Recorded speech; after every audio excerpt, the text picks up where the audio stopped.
Hi everybody, Mr. Tolbert here to chat about the King's Dominion trip. I'm not going to triple up on all the information here. I do want to take a quick second to say thank you so much for being involved. We're super excited about the trip, over 150 kids going, woohoo! All that info is in the email. I'm going to let you read through that. Please do read the email. If you've gotten this far and you clicked on this video, go back and make sure that you have read the video thoroughly, because there's enough little nuance in the details that you're going to want to make sure that you've actually checked through it. This video is meant to be kind of a generic practice guide. How do you actually get yourself ready for the trip? Since the 150 of us are from so many different schools throughout the area, how are we going to be prepared for this properly?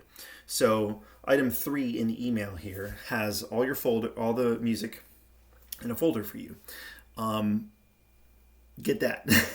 Go in there, find your part assignment. If for any reason you're not sure what part you were assigned to, then just message us really quickly and we'll make sure that you either just get a PDF directly of the part that you're going to be assigned, or we'll get you hooked up as soon as humanly possible so that you can begin practicing. The first step for you when you're practicing this music is actually to just listen to the entire song.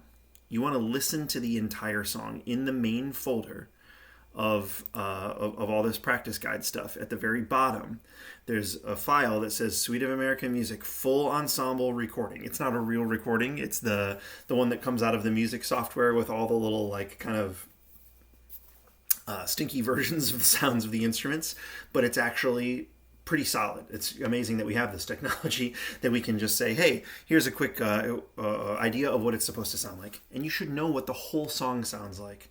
We want to understand the bigger context of what we're actually doing. Every single person who's a part of this, you're going to play sections that don't sound like anything like what's going on.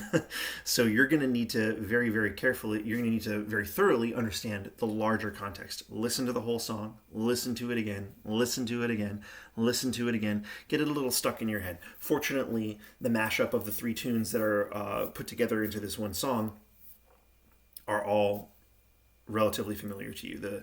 The second and third one, almost Yankee Doodle and Star Spangled Banner, should be very familiar to you. If you don't know Down in the Valley to Pray, it's a great song, and it's actually like the least complicated of them technically. You're not going to have to play super fast notes or anything like that. But the first step is to just listen to the whole recording. The second step is to listen to the recording of your part. If you go into the folder of your part, like for example, Alto Sax 1, there is your part in PDF format there that you need to print out. Okay, you need to print your parts, please. And you need to bring them to school. We will have some extras, but I'm not gonna print 9,000 copies. We're gonna print some extras, and we expect you to be responsible for your music, and we want everybody to get a pencil in your folder, because as we're teaching you the music, we're going to be reminding you of certain things. And I'm not perfect. I might have made a few small mistakes in putting this all together, and I might have to say, actually, in measure 10 you need to change that note, or you need to add a sharp, or you need a reminder that it's soft there, so you need to write soft. Have a pencil handy with you and have the same music with you each time, so that you can update it each time that you practice, so that you can write in whatever notes you need to take as you're doing the rehearsal. Okay, so sidetracked, get your own music out, have a pencil prepared for the rehearsals. For your own practice at home, please make sure that you, after you have listened to the whole song several times and gotten the context, go to your part and listen to your part. There's an individual recording of what your part is supposed to sound like. Again, it is the canned sounds from the computer, so it doesn't sound exactly like, in this case, a saxophone, but it's going to be close enough that you'll get the idea. It's going to play all of the right notes. They just sound, like an electronic version of it. Don't worry about playing it. Listen to your part while watching it. You're holding your part in your hands. You're listening to the music, and you're just following along. Oh, there they are. There's the computer. That's where the computer is. And you're just following along. You're just tracking what's going on here with what's going on here. You're listening on some headphones, or not, if however your setup works is fine. But just listen and watch. That's a really important step for you to take as well, so that you have an idea of what your music is supposed to actually sound like. Then the next step is to not worry about the recordings and to try to play. There are going to be parts of the music that are challenging enough for you, that have weird fingerings that that have a couple new notes that you have to go look up. There's going to be things that you can't play along with the recording yet. You have to actually work through the music independently of with the recording. Having the recording in your mind in advance is actually really important. So please do those steps. That's actually really important. The more you understand of musical context, the better. When I teach students Happy Birthday, or when I teach students Twinkle Twinkle Little Star, they're going to have a lot easier time with that than they are with a song that's technically easier, but they've never heard before. When you have it already in here, when you have the audiation in your ear in advance, huge, huge, huge advantage. So do listen to the whole song. Do listen to your part, and then set the listening aside and actually dig into trying to play the notes on the page and find the hard parts. Write in, have your pencil, write in where there are notes that you don't know. Get your book out and look up in the fingering chart for new notes that you're not sure how you're supposed to play them. If you run into issues at this stage where you're trying to play the music and you're like, I don't know what that means, send us a message. Send your director a message. Send me a message. If it's something I can answer quickly, I'll just answer it quickly. And if it's something that you need extra help with, we'll do a little online lesson. Either with me or one of the other teachers in the company. We'll meet with you online and we'll give you a little extra help so that you can make sure that you understand how you're actually supposed to play your part. Okay? All of this has to be done in advance of any of these extra rehearsals. We're going to be helping in school over the next week or two before we do all the big rehearsals at the end of the month. But it's really important that you actually put in some of the work now. Okay, when you show up to those rehearsals, you should be in really good shape. You should know how to play your part and feel very comfortable with it. It shouldn't be, oh, I'm here to learn this. It should not be that you're there to learn the part. It should be that you're there to learn how to play with the ensemble. Once you begin playing, you should be focused primarily on what everything else sounds like around you. You shouldn't be glued to your sheet over here in your own little world playing your part and kind of hoping that it fits with everybody else and what's going on around you. That's not how we want it to work. We want it to work that you know this well enough that you can glance at it and, oh yeah, I know what comes next. Oh yeah, I know what comes next. And you can actually pick up your eyes and look around and take little visual cues from the people next to you. And you can look at the conductor a little bit, hopefully. and you can really get a sense of what we sound like all together instead of just trying to process your own notes. Okay, so the steps. Listen to the whole recording. Listen to the recording of only your part. Learn how to play your part. Now that you know how to play your part, now that we've kind of checked those boxes, it's actually a really good idea to go back to steps 1 and 2 and try to play along. And they'll go in reverse order. Play along with just your part. Play along with the solo recording of your part. If you're clarinet 1, then play clarinet 1 with the clarinet 1 part, right? And that way, if you accidentally are playing a wrong note, you'll know. You'll be playing along and, oh, that doesn't sound right. What's happening in here is not what's happening out here. Great. That's how you solve the problem. You're probably going to learn a few wrong notes. That's like part of the learning process. It's pretty much to be expected. And so the only way to cross-check that is to have a reference point. We're giving you a reference point right here online. Okay, so play along with the recording of only your part.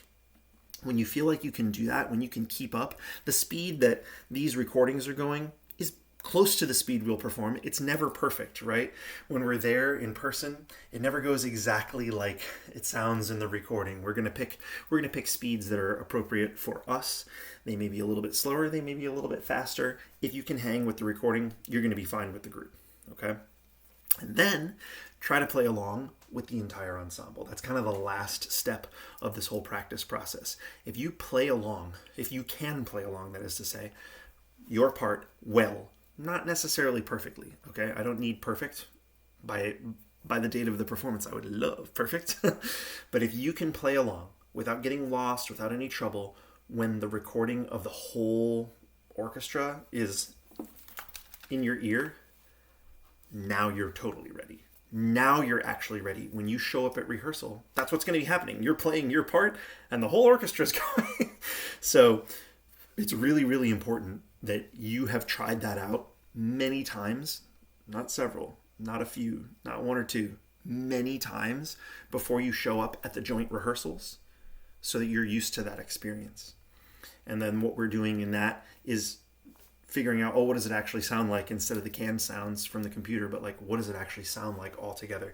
And that's like the heart of being a really advanced musician anyways. At some point, you'll be able to play just as fast as everybody else.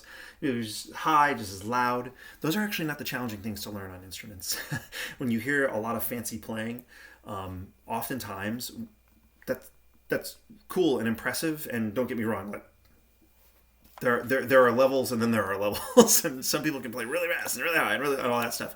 But it's actually kind of one of our lowest priorities, especially with students at this age, especially with what we're doing here in these ensembles. We don't need them to be able to play higher, louder, faster.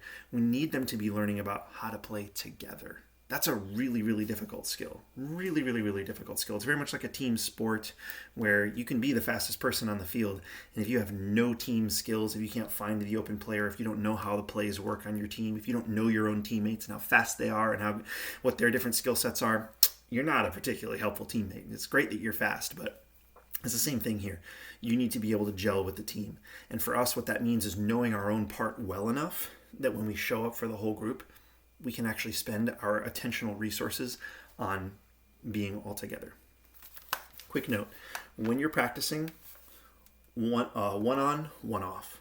One on, one off is a great way to do it when you're playing along with the recording, because you can hear yourself for real out over here. In this case, I would have to be here so that I have room for my violin. Okay, but one on so that you're hearing the recording, and one off. Or if you have a sound system where you can just like turn the volume up enough that it levels out with your instrument pretty well, it's fine. As long as you can hear the recording and hear yourself kind of at the same time, then you're able to practice efficiently. It doesn't have to be perfectly balanced or anything. I personally really don't like playing with headphones because, again, I've been training myself for like 30 years on how to play with others and what it sounds like. And so when I have one of my ears covered up like this, what I'm playing with my trumpet or the piano, I'm like, oh, this sounds all wrong. It really, really messes with my head. So I end up, when I'm practicing, doing a setup where it's coming out of the speakers loud enough that I can play along with it. And I gotta have the speakers kind of cranked up when I'm playing the trumpet, because then I can actually go along with a particular recording. Anyway, you'll find your own setup. You can set it to your personal preferences, but those are my recommendations. Okay, recap. Listen to the whole song several times. Listen to your part several times. Try playing your part. Learn how to play the whole part. Find the hard parts. Write in the extra things that you need to write in order to be ready to actually play the whole part. Then play your part along with the recording of your part. Then play your part along with the recording of the whole orchestra. Then come to our joint rehearsals. Then we will put it all together, and then we will go before the judges and get a really, really good score if we get everybody on board doing this. If we all go through this practice process over the next couple of weeks, then we're going to sound amazing. I leaned into the idea of doing a little bit less and trying to make it a little bit higher quality, because I think that's the balance that we want to have compared to what we did last year. Last year was awesome too, and it was a beautiful first shot. And I think that for our second shot here on this trip, we want to just raise the bar on our execution.